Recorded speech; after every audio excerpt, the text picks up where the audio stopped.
Saha tutorial online classes में आपका स्वागत है। आज हम लोग जो विषय को लेकर आलोचना करेंगे वो है रिप्रोडक्शन, प्रजनन।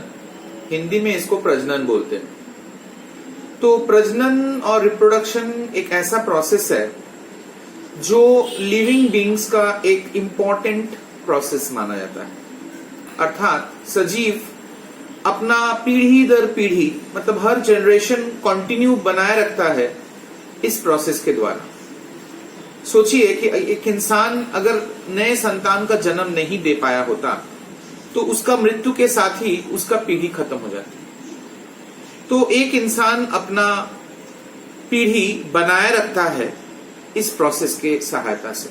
संतान का जन्म होता है, संतान बड़े होते हैं, फिर वो एक अगला पीढ़ी का जन्म देता है और इसी तरीके से समय के साथ साथ उसका पीढ़ी भी बना रहता है। ये क्रिया सिर्फ मनुष्य में नहीं बल्कि हर सजीवों में होती है। तो रिप्रोडक्शन एक बहुत ही इंपॉर्टेंट प्रोसेस है और बहुत कॉम्प्लेक्स प्रोसेस है। अलग अलग जीवों में इसके अलग अलग प्रोसीड्यूर्स हैं। जैसे हम लोग सब जानते हैं कि इंसान मतलब मनुष्य में जो प्रोसेस कैरी आउट होता है वो है सेक्सुअल रिप्रोडक्शन। यहां आप लोग को एक बात बोलना पड़ेगा कि सेक्सुअल का मतलब क्या है। ना शरीर के वो भाग जहां से रिप्रोडक्शन के लिए आवश्यक गैमेट्स तैयार होते हैं। ये पुरुषों में टेस्टिस और महिलाओं में ओवरी के नाम से जाना जाता है। यहीं से गैमेट्स मतलब एक सेल तैयार होते हैं और गैमेट्स के फ्यूजन से बेबी सेल का जन्म होता है। ये सेक्सुअल रिप्रोडक्शन है। लेकिन आज हम लोग, चूंकि ये बहुत लंबा सिलेबस है, तो हम लोग वीडियो को दो भागों में बांटे हैं। आज हम लोग सिर्फ एसेक्सुअल रिप्रोडक्शन का बात करेंगे। एक अलग वीडियो हम लोग बनाएंगे जिसमें सेक्सुअल रिप्रोडक्शन को लेकर आलोचना होगी, क्योंकि इसके पहले हम लोग दूसरा एक वीडियो बनाए थे जो काफी लंबा हो गया था और आप लोग का कमेंट्स में यही आया था कि सर इसको छोटे छोटे भागों में बांट देने से हम लोग के लिए अच्छा रहता है। तो इसीलिए हम लोग छोटा वीडियो बनाएंगे। तो एसेक्सुअल रिप्रोडक्शन क्या है? तो एसेक्सुअल रिप्रोडक्शन में सिंगल पेरेंट ही जन्म दे सकता है एक नए संतान का। मतलब एक पुरुष या एक महिला स्वयं एक नए जीव को जन्म दे सकता है। तो हम लोग देखेंगे कि एसेक्सुअल रिप्रोडक्शन में कितने अलग अलग प्रकार के भाग होते हैं। 5 भाग दिख रहा है। Fission, budding, fragmentation, spore formation, regeneration. इन सबको लेकर आलोचना होगी। और इसके बाद वेजिटेटिव प्रोपोगेशन। ये एक बहुत ही इंपॉर्टेंट प्रोसेस है जो पौधों में संपन्न होती है, जहां पौधे अपने शरीर के किसी अंग से नए पौधे का जन्म दे सकता है।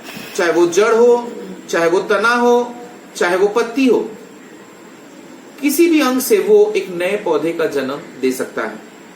ये क्रिया मुख्य रूप से पौधों में होती है और इस क्रिया से आज के समय पर आधुनिक विज्ञान में बहुत इंप्रूवमेंट हुआ है, बहुत सुधार हुआ है।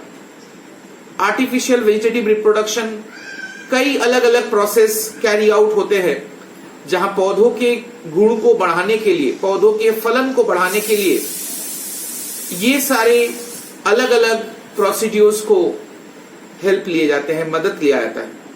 तो इन सारे चीजों को हम लोग इस वीडियो में कवर करेंगे। लास्ट तक वीडियो में बने रहिएगा। बहुत सारे अच्छे अच्छे डायग्राम्स के सहायता से आप लोग को ये प्रोसेस को समझाया जाएगा। स्पेशली माइक्रो प्रोपोगेशन और लास्ट में ऑल्टरनेशन ऑफ जनरेशन, ये दो एक ऐसे प्रोसीड्यूर्स हैं जो परीक्षा में बहुत ज्यादा आते हैं और इसके डायग्राम्स भी बहुत इंपॉर्टेंट हैं।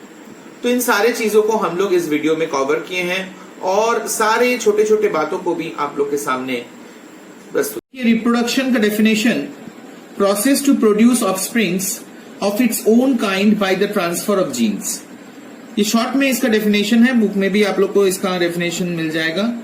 इसका मतलब है प्रोसेस मतलब प्रक्रिया जिससे हम लोग ऑफस्प्रिंग्स माने संतान का जन्म देते हैं अपने प्रजाति के। ये बहुत जरूरी है।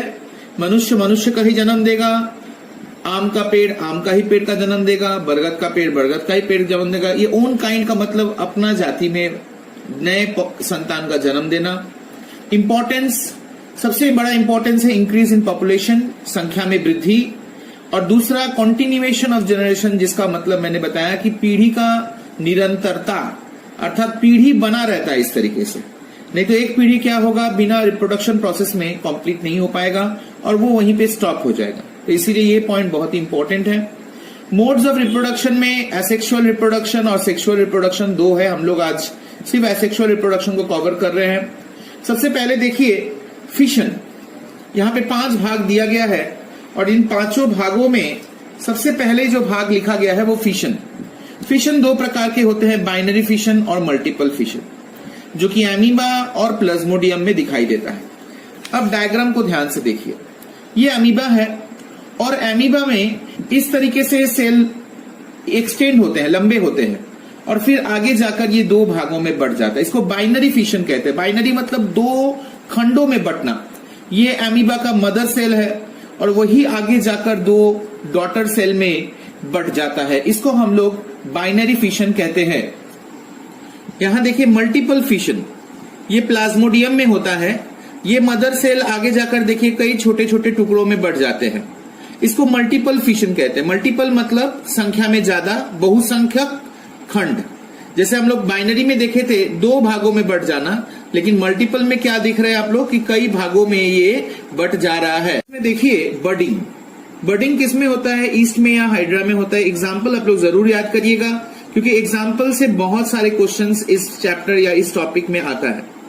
यहाँ हम लोग ईस्ट को कवर किए। यहाँ देखिए ये पेरेंट सेल है और फिर आगे जाके पेरेंट सेल से यहाँ 2 भागों में इस तरीके से ये बढ़ रहा है और आगे जाके ये 2 डॉटर सेल में बदल जा रहा है। बडिंग माने ये जो मदर सेल है ये पहले लंबा होने लगता है, देखिए, और ये जो लंबा हुआ जो वर्धित भाग है, जो एक्सटेंडेड पार्ट है, उसी को बड कहा जाता है और वही जाके आगे और बड़ा हो जाता है और फिर बाद में पेरेंट सेल से एकदम अलग हो जाता है और डॉटर सेल के नाम से जाना जाता है। इसको हम लोग कहते हैं बडिंग। तीसरे में फ्रेगमेंटेशन। फ्रेगमेंटेशन का हिंदी है खंडित भाग, माने फ्रैगमेंट्स। यहां आप देख रहे हैं कि ये स्पाइरोजाइरा में होता है। ये एक लंबे भाग है और जो कि आगे जाकर देखिए 2 टुकड़ों में बढ़ गया है। इसको फ्रैगमेंट्स कहा जाता है। हर एक टुकड़ा को फ्रैगमेंट्स कहा जाता है और इसी प्रोसेस को हम लोग फ्रैगमेंटेशन कहते हैं। फ्रैगमेंटेशन में देखने वाला बात है कि ये मदर सेल है और इसी को आगे जाकर 2 भागों में बढ़ गया है और यही आगे जाकर स्वयं एक मदर सेल का रूप धारण करता है। चौथे भाग में स्पोर फॉर्मेशन।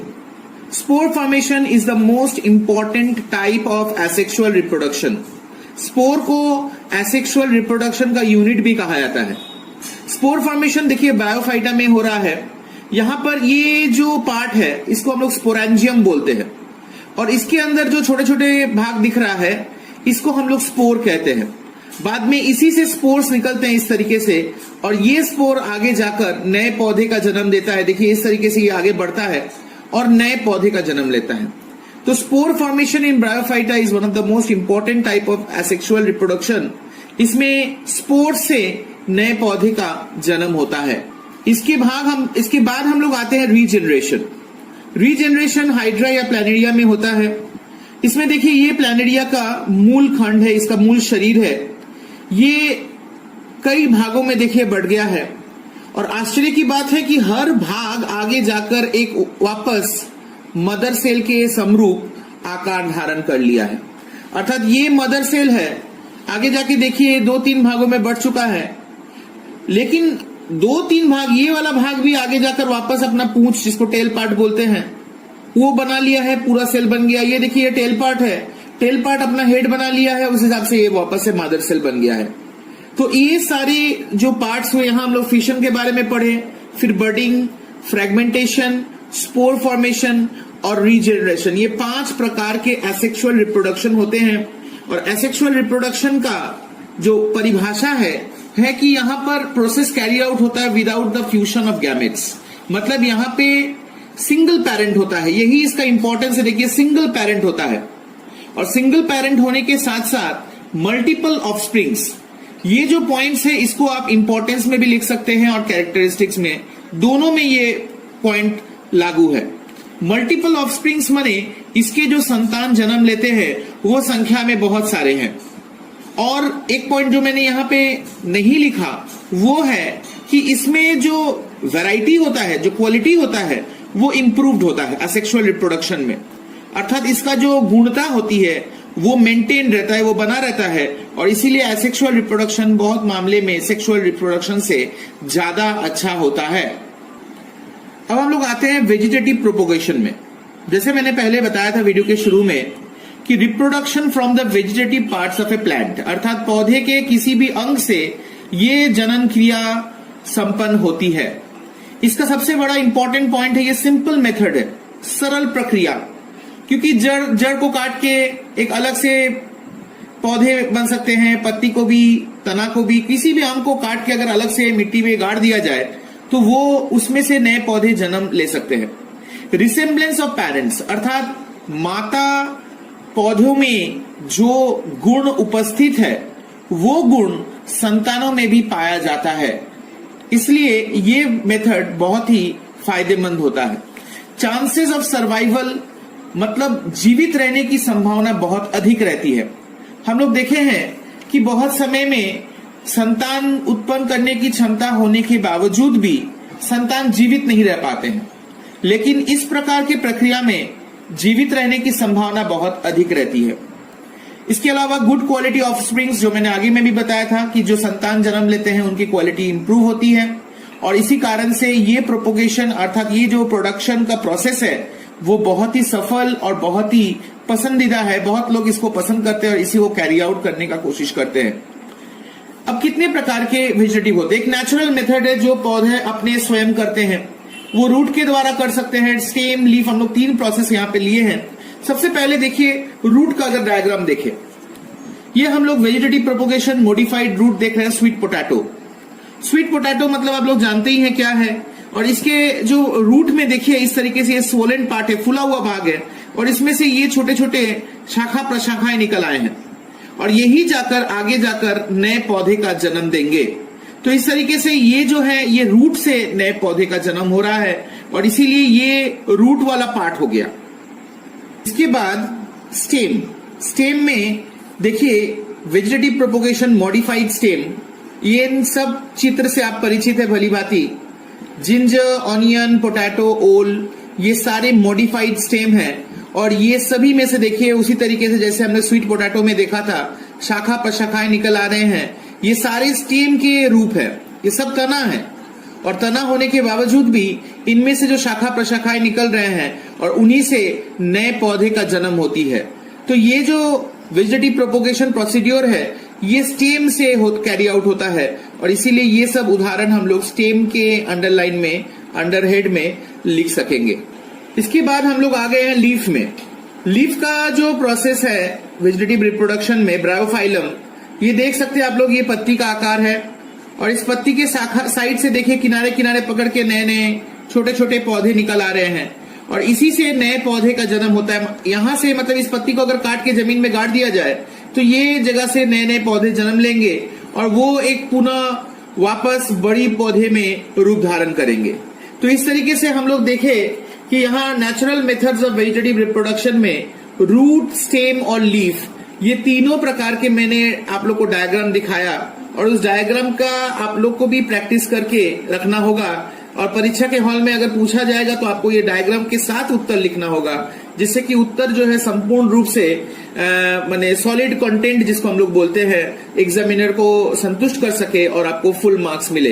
ये एक इंपॉर्टेंट टिप है, ख्याल रखिएगा। क्वेश्चन में पूछा जाए या नहीं जाए, आप आंसर के साथ अगर इस तरह का डायग्राम्स बना देते हैं तो वो जो आंसर होगा वो फुल मार्क्स के दावेदार हो जाएगा, और आप जो है पूरा मार्क्स लेके घर वापस आइएगा। इसके बाद हम लोग artificial methods of vegetative reproduction में आ गए हैं। ये आर्टिफिशियल मेथड्स आज के समय पे बहुत इंपॉर्टेंट है, क्योंकि हम लोग जानते हैं कि कितना ज्यादा एग्रीकल्चर पर प्रेशर है इस बढ़ती हुई जनसंख्या का भूख मिटाने के लिए। जिस हिसाब से जनसंख्या बढ़ रहा है उस हिसाब से एग्रीकल्चर को भी इम्प्रूव करना होगा, ताकि इस पूरे जनसंख्या का भूख वो मिटा सके। इस मामले में artificial methods of vegetative reproduction बहुत इंपॉर्टेंट है, जिसमें हम लोग देख रहे हैं कटिंग, ग्राफ्टिंग और माइक्रो प्रोपोगेशन। थर्ड प्रोसीड्योर एकदम आधुनिक है और इसको हम लोग टिश्यू कल्चर आगे जाकर हम लोग पढ़ेंगे। फिलहाल देखिए कटिंग। कटिंग में क्या हो रहा है ना, पौधे का किसी भी भाग को आप काट के मिट्टी के अंदर गाड़ दीजिए और वो एक नया स्वयं पौधे का रूप धारण करेगा। इसी प्रोसेस को हम लोग कटिंग बोलते हैं। ये एक बहुत ही सरल क्रिया है और बहुत ही प्राचीन क्रिया है, जहां पर पौधे का किसी भी अंग को हम लोग तोड़ के उसको मिट्टी में गाड़ देते हैं। देखिए यहाँ पर गाढ़ा हुआ है और यही भाग से नए नए यहाँ से क्या निकल आएंगे, पौधे निकल आएंगे और वो खुद जाकर आगे एक पूर्ण पौधे का रूप धारण करेंगे। आगे देखिए ग्राफ्टिंग। ग्राफ्टिंग में क्या होता है कि एक अच्छे गुण मतलब उत्तम गुण वाले पौधे के अंदर एक और पौधे को जोड़ दिया जाता है। देखिए इस तरीके से दो पौधा को जोड़ दिया गया है। इस जोड़ देने के पीछे कारण ये है कि हम लोग बहुत समय देखते हैं कि आम बहुत कॉमन एग्जाम्पल है कि आम के पौधे में आम बड़ा बड़ा है लेकिन उसमें मिठास नहीं है, तो किसान के लिए बहुत चिंता का बात हो जाता है कि उसका मिठास क्यों नहीं है।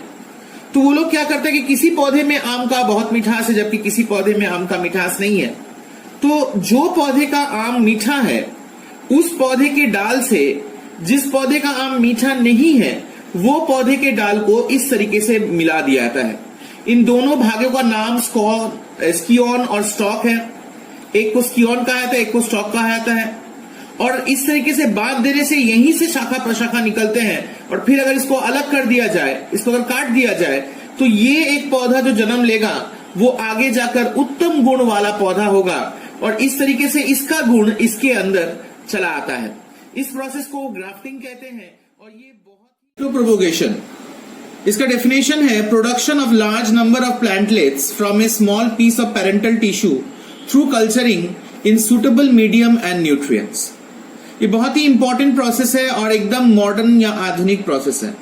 हिंदी में इसका परिभाषा ये होगा कि एक विशेष प्रक्रिया है जहां मातृ शरीर से अर्थात मातृ पौधे से एक कोशिका को लेकर एक विशेष माध्यम में और पोषक तत्वों के सहायता से उसको पालन किया जाता है और जिससे एक बहुत संख्या में नए पौधे जन्म लेते हैं।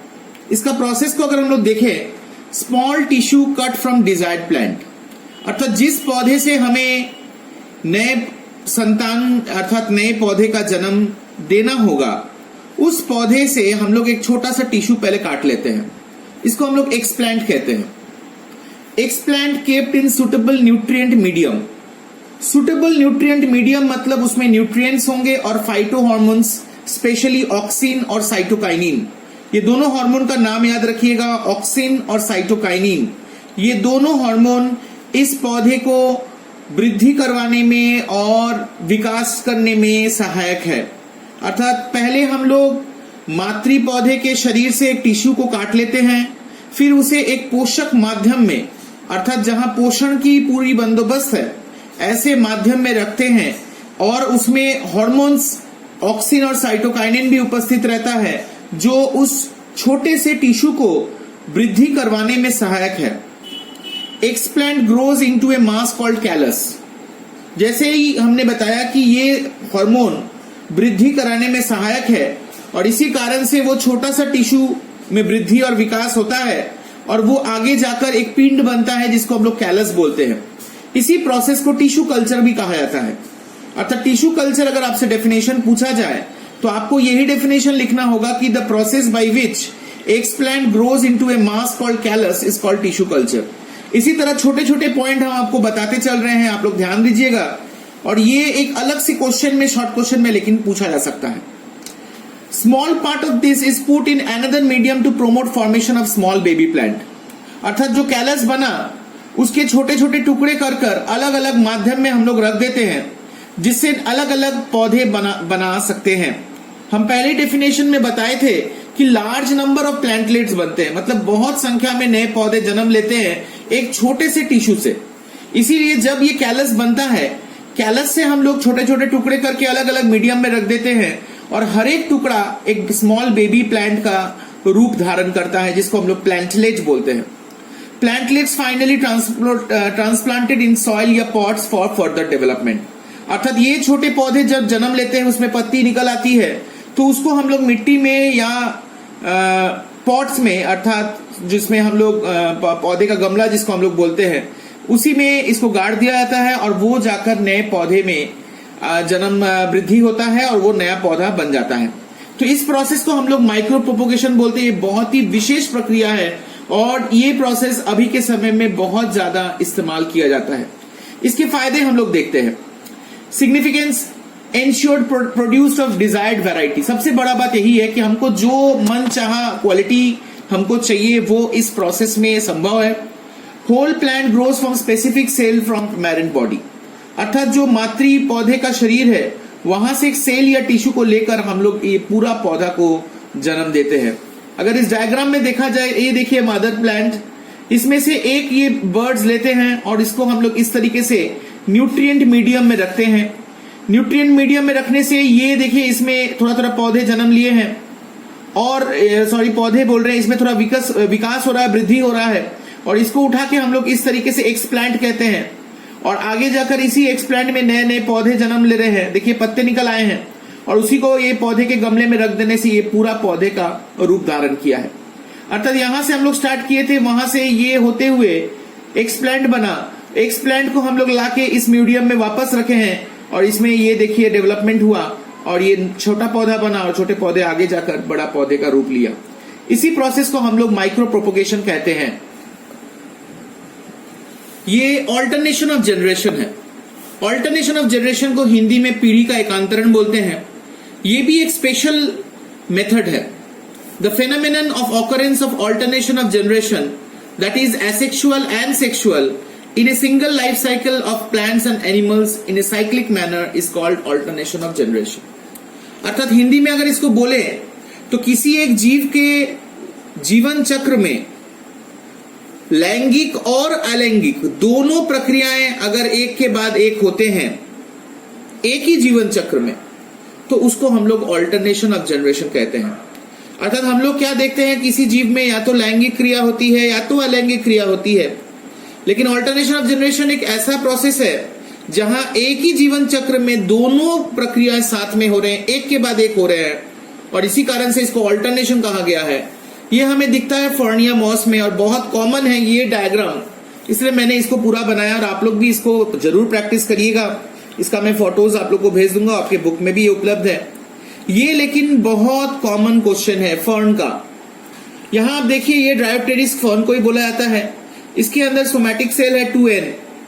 पहला जो प्रोसेस स्टार्ट होता है वो एसेक्सुअल रिप्रोडक्शन की तरह होता है, सिंगल यूनिट। यहां देखिए स्पोरोफिलम, सोरस, स्पोरांजियम, स्पोर तैयार हो रहा है। ये एक एक स्टेज का नाम है और ये स्टेज एक के बाद एक होता है, यहां जाके स्पोर बना। इस प्रोसेस को मियोसिस बोलते हैं। और स्पोर बनने के बाद जब ये स्पोर जर्मिनेट करके ये प्लांट का रूप धारण करता है, गैमेटोफाइट प्लांट बोलते हैं। यहां जाके देखिए ये दो भाग में बट गया है, एक पुरुष भाग, एक स्त्री भाग। पुरुष भाग को एंथ्रेडियम और स्त्री भाग को आर्चोनिगियम कहते हैं और ये दोनों भाग आगे जाकर इसका मिलन हो रहा है जिसको हम लोग सिनगैमी या उगैमी बोलते हैं। यहां देखिए एंथ्रेडियम स्पर्म तैयार कर रहा है और आर्चेनोगियम एग तैयार कर रहा है। दोनों सेल आगे जाकर मिलता है और जहां से जाइगोट अर्थात नए जीव का अर्थात नए संतान का जन्म हो रहा है। तो यहाँ जो पार्ट है ये सेक्सुअल पार्ट है, इसलिए हम लोग लिखे हैं सेक्सुअल जनरेशन, ये वाला पार्ट है। जबकि शुरू वाला पार्ट जो था वो एसेक्सुअल पार्ट था जहां स्पोर फॉर्मेशन हुआ। तो एक ही जीवन चक्र में इसका शुरू में स्पोर तैयार हुआ, स्पोर से पौधा जन्म लिया जिसको हम लोग गैमेटोफाइट प्लांट बोल रहे हैं। और यही गैमेटोफाइट प्लांट जब दो तरह का अंग जन्म दिया, एक पुरुष एक स्त्री, और ये पुरुष और स्त्री अपने अपने स्पर्म और एग सेल को वापस मिलन करके नया पौधे का जन्म लिया जो आगे जाकर वापस ड्रायोप्टेरिस का रूप लिया। तो ये लाइफ साइकिल इस तरीके से कंप्लीट हुआ और इसी को हम लोग ऑल्टरनेशन ऑफ जनरेशन कहते हैं। इस प्रकार से आप देखें कि ऑल्टरनेशन ऑफ जनरेशन एक बहुत ही स्पेशल मेथड है। तो हम लोग अभी तक क्या क्या प्रोसीड्योर को कैरी आउट किए, डिस्कस किए, एक बार रिकैप कर लेते हैं। सबसे पहले हम लोग एसेक्सुअल रिप्रोडक्शन के बारे में आपको बताए थे जो कि 5 प्रकार के होते हैं। एसेक्सुअल रिप्रोडक्शन के 5 भागों का मैंने आपको डायग्राम भी दिखाया और वो पांचों भागों का आपको डेफिनेशन से पढ़ना है और उसके एग्जाम्पल्स लेकिन बहुत जरूरी है, क्योंकि आजकल डेफिनेशन से ज्यादा एग्जाम्पल से क्वेश्चन आता है। आपको एग्जाम्पल दिए जाएंगे और पूछे जाएंगे कि इसके अंदर किस प्रकार का प्रोसीड्योर कैरी आउट होता है, इसीलिए एग्जाम्पल्स जरूर आप पढ़िएगा। इसके बाद एसेक्सुअल के बाद हम लोग वेजिटेटिव प्रोपोगेशन में आए। वेजिटेटिव प्रोपोगेशन को हिंदी में वर्धी प्रजनन कहते हैं। इसके दो उपाय हैं, एक नेचुरल एक आर्टिफिशियल।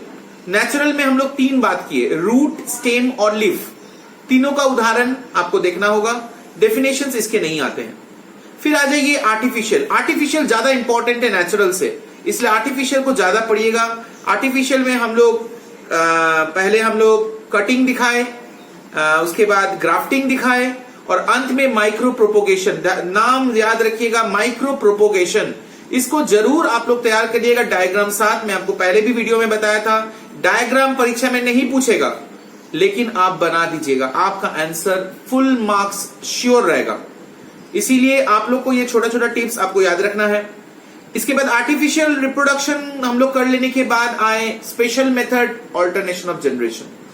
ये सारे चीज को हम लोग बहुत मेहनत से बनाए हैं। आप देखिए कितना डायग्राम्स इसके अंदर है। सारे डायग्राम्स को हम लोग बहुत मेहनत से ये सारे कंटेंट को तैयार किए हैं सिर्फ आप लोग के लिए, ताकि आप लोग इसको अच्छे से पढ़कर इससे लाभ उठा सकें। तो हम लोग इसके बदले आपसे मांगते हैं क्या, बस एक लाइक। हम लोग देखते हैं कि व्यूज हो जाते हैं लेकिन लाइक नहीं मिलते हैं, तो कृपया इस वीडियो को जरूर लाइक करिएगा और ज्यादा से ज्यादा शेयर करिएगा, क्योंकि जितने लोग इसको देखेंगे, इसको समझेंगे, उतना ही ज्यादा हम लोग को इससे और प्रोत्साहन मिलेगा और अच्छा वीडियो बनाने का। तो आज यहीं तक हम लोग खत्म करते हैं। अगला वीडियो सेक्सुअल रिप्रोडक्शन को लेकर होगा। तो तब तक के लिए good night, take care and stay safe.